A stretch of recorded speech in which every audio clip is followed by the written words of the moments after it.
चंद्रमा के 10 ऐसे खुलासे जो आपको रोमांचित कर देंगे। सौरमंडल का पांचवा सबसे विशाल प्राकृतिक उपग्रह चंद्रमा पृथ्वी के सबसे नज़दीक है। पृथ्वी से लगभग 3,84,365 किलोमीटर दूर चंद्रमा का धरातल असमतल है और इसका व्यास 3,476 किलोमीटर है तथा द्रव्यमान पृथ्वी के द्रव्यमान का लगभग 1/8 है। पृथ्वी के समान इनका परिक्रमा का पथ भी दीर्घवृत्ताकार है। सूर्य से परावर्तित इसके प्रकाश को धरती में आने में 1.3 सेकेंड लगता है। पहले चंद्र ग्रह नहीं उपग्रह है। ग्रह और उपग्रह में फर्क होता है। चंद्रमा धरती का एक उपग्रह है।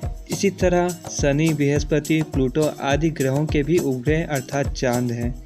वैज्ञानिक के अनुसार चांद में से भी बड़ा उपग्रह सौर जगत में मौजूद है, जिनमें से सबसे बड़ा बृहस्पति ग्रह के पास कैलिस्टो स्थित है।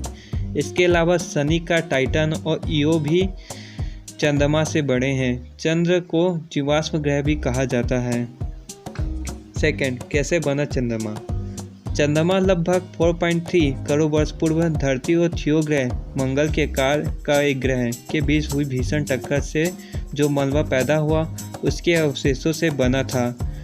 यह मलबा पहले तो धरती की कक्ष में घूमता रहा और धीरे धीरे एक जगह इकट्ठा होकर चांद की सतह में बदल गया। अपोलो के अंतरिक्ष यात्रियों द्वारा लाया गया पत्थरों की जांच से पता चला कि चंद्रमा और धरती की उम्र में कोई फर्क नहीं है। इसकी चट्टानों में टाइटन की मात्रा अत्यधिक पाई गई है। थर्ड, क्या है चंद्रमा पर? चंद्रमा की खुरदरी सतह पर बेहद अस्थिर और हल्के वायुमंडल होने की संभावना व्यक्त की जाती है और यह पानी भी ठोस रूप में मौजूद होने के सबूत मिले हैं। हालांकि वैज्ञानिक के अनुसार वायुमंडल विहीन उपग्रह है। नासा के LLDEE प्रोजेक्ट के मुताबिक यह हीलियम, नियॉन और आर्गन गैस से बना हुआ है। चंद्रमा का सबसे बड़ा पर्वत दक्षिण ध्रुव पर स्थित लिब्निटीज पर्वत है जो 35,000 फुट ऊंचा है। चौथा, कैसे चंद्रमा का वातावरण? यहाँ का वातावरण एकदम शांत है, लेकिन यहाँ वातावरण में भारी मात्रा में उतार चढ़ाव होते रहते हैं।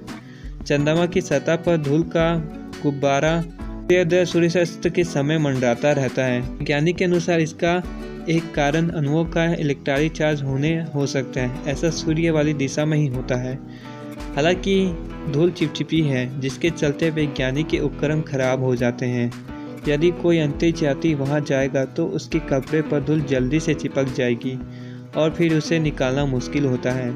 दूसरी ओर चंद्रमा के पिछले भाग की धूल के मैदान को शांति सागर कहते हैं, जो अंधकारमय है। चंद्रमा पृथ्वी की परिक्रमा लगभग 27 दिन और 8 घंटे में पूरी करता है और इतना ही समय में अपने अक्ष पर एक घूर्णन करता है। यही कारण है कि चंद्रमा का सदैव एक ही भाग दिखाई पड़ता है। पांचवां, गुरुत्वाकर्षण शक्ति कम है। चंद्रमा की गुरुत्वाकर्षण शक्ति धरती से कम है, इसलिए वहां पर मनुष्य का वजन लगभग 16.5% कम हो जाता है। यही कारण है कि व्यक्ति वहां आसानी से उछल कूद कर सकता है। चंद्रमा पर 1.62 मीटर बाई सेकेंड स्क्वायर गुरुत्वाकर्षण है। हालांकि गुरुत्वाकर्षण हर जगह अलग अलग होता है। चंद्रमा में गुरुत्वाकर्षण बल है, तभी तो वह धरती के समुद्र में ज्वार भाटा उत्पन्न करने की क्षमता रखता है। छठवां, एक दिन हमेशा के लिए छुप जाएगा चांद। वैज्ञानिक ऐसी संभावना व्यक्त करते हैं कि चंद्रमा हर वर्ष धरती से 3.78 सेंटीमीटर दूर होता जा रहा है।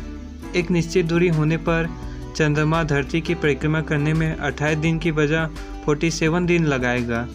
यह भी एक आशंका व्यक्त की जा सकती है कि यदि चांद इसी तरह से ज़्यादा दूर होता जाएगा तो धरती की गुरुत्वाकर्षण शक्ति और कक्ष से दूर होकर अंतरिक्ष में कहीं खो सकता है। ऐसे में धरती पर दिन महज 6 घंटे के लिए रह जाएगा, मतलब बाकी समय रात ही रहेगी। सातवां, काला आसमान। धरती पर से हमें आसमान नीला और सफ़ेद दिखाई देता है, तो उसका कारण है कि धरती पर 70% से ज़्यादा जल है जो रिफ्लेक्ट होता है। इतनी अधिक मात्रा में जल होने के कारण धरती का वायुमंडल भी साफ और स्वच्छ है, लेकिन चांद पर ऐसा नहीं है। वहाँ धूल उड़ती रहती है और पानी ठोस के रूप में कहीं कहीं पर ही है। ऐसे में वहाँ अधिकतर समय आसमान काला ही दिखाई देता है। 8वां, चंद्रमा से धरती को निहारना। पूर्णिमा के दिन हमें चांद बड़ा सुंदर दिखाई देता है। इसमें एकदम चमकदार सफ़ेद रंग होता है, मतलब चमकीला चांद। धरती से चंद्रमा का 57% बाहर ही देखा जा सकता है, लेकिन चांद पर जब खड़े होकर आप धरती को देखेंगे तो वह पूर्णिमा के चांद से लगभग 75 गुना ज़्यादा चमकीला और नीला दिखाई देता है, और यह भी उनके मौलिक आकार से 4 गुना बड़ा ही दिखाई देगा। मतलब यह है कि चांद से धरती को देखेंगे तो अब तक चांद के लिए जितने भी गीत, कविता और गाने लिखे गए हैं वे सभी धरती के सामने फीके पड़ जाएंगे। 9वां, विपरीत होता है ग्रहण। धरती पर जो सूर्य और चंद्र ग्रहण हमें देखते हैं, यदि हम चांद से देखेंगे तो विपरीत दिखाई देंगे। मतलब यह है कि पृथ्वी पर अगर चंद्र ग्रहण लगता है तो चांद पर सूर्य ग्रहण होगा। ऐसे में यदि पृथ्वी पर सूर्य ग्रहण है तो चांद में चंद्र ग्रहण होगा। 10वां, चंद्र से पत्थर धरती पर। चांद से लाए गए 3 छोटे छोटे पत्थर के पिछले साल अमेरिका के न्यूयॉर्क में नीलामी हुई। नीलामी में ये पत्थर $8,50,000 करीब 6 करोड़ रुपये में बिके। इन्हें 1970 में चांद पर भेजे गए रूसी लून 19 मिशन के दौरान हासिल किया गया था। शुरुआत में ये तत्कालीन सोवियत संघ के अंतरिक्ष कार्यक्रम के दिवंगत निर्देशक सर्गेई पाव्लोविच कोरोलेव की पत्नी के पास थे। इन्हें पहली बार 1993 में नीलामी किया गया था। कहते हैं कि नील आर्मस्ट्रांग भी चांद से पत्थर लाए थे। Thank you so much watching this video.